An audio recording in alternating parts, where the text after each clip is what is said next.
वृक्षतोड यामुळे निसर्गाचं संतुलन ढासळत आहे।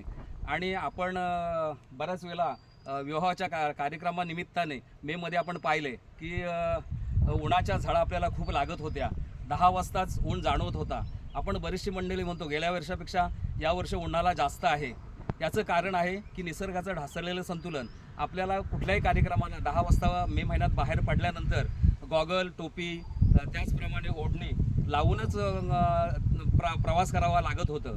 परंतु याचं कारण की आज वृक्षतोड जास्त होत आहे आणि संतुलन पर्यावरणाचं बिघडत चाललेलं आहे। आणि आपल्याला माहिती आहे की या पृथ्वीचं संरक्षण कवच म्हणजे ओझोन वायू असतो आणि या पृथ्वीवरील ओझोन वायूसुद्धा कमी होत चाललेलं आहे।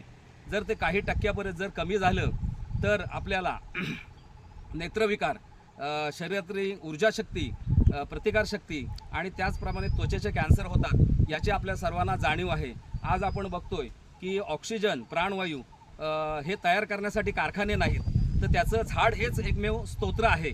आणि त्या स्तोत्रामुळेच ज्या आज जीवसृष्टी जे आज जगत आहे ती प्राणवायूमुळे। आणि आपल्या सर्वांच्या हातून असा हा एक मोठा उपक्रम या ठिकाणी एकदम दूरदृष्टीचा आपण केलेला आहे। या ठिकाणी ज्यांच्या मार्गदर्शनाखाली मग आमचे सुदर्शन म्हात्रे असतील, अमित जे असतील, नितीन कांबळे असतील, त्याचप्रमाणे पांडुरंग ठाकूर असतील, आमचे यशवंत नागते गुरुजी असतील, किसन गुरुजी असतील, त्याचप्रमाणे अमित नागते असेल, नरेंद्र म्हात्रे, ज्यांच्या शुभ हस्ते आज आपण या ठिकाणी वृक्षारोपण करत आहोत ते आमचे प्रसाद कांबळे, नवविवाहित। ताईंचं नाव आपल्या बोलून योगिता, त्यांच्या धर्मपत्नी या सुद्धा मुंबईहून हा जोडासुद्धा या ठिकाणी आलेला आहे। तसंच योगेश नागती आणि त्यांच्या सौभाग्यवती प्रणाली नागती, त्याचप्रमाणे माझी पत्नी मंगला, स्नेहल कुंडे, राजेंद्र कुंडे आणि ही सगळीच टीम खरोखर अतिशय स्तुत्य उपक्रम आहे।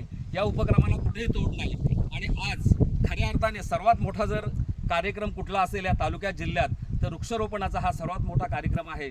आणि एवढ्या लहान वयात ही दूरदृष्टी आपण मनाशी बाळगलीत आणि एक जागतिक पातळीवरचा हा वृक्षारोपण म्हणजे हा जागतिक पातळीवरचा निर्णय आहे की आज आपण बघतोय कोरोनासारखे आजार आले त्यावेळेला आपल्याला प्राणवायू कमी पडत होतं, पण याची कुठेतरी जाणीव ठेवून ह्या मंडळीने खरोखर आज खऱ्या अर्थाने पुण्य मिळवलेले आहे।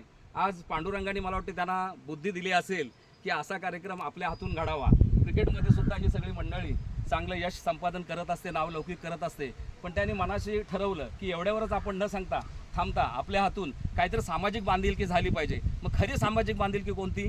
त्या निसर्गाचं संगोपन केलं पाहिजे, संवर्धन केलं पाहिजे। आणि हे अतिशय देवतुल्य असं तुम्ही कार्यक्रम या कार्तिक एकादशी निमित्ताने केलं। सर्वांना धन्यवाद देतो, आपल्या सर्वांचं कौतुक आणि अभिनंदन करतो। आणि बोलताना काही चुकी झाली असल्यास क्षमा मागते। धन्यवाद।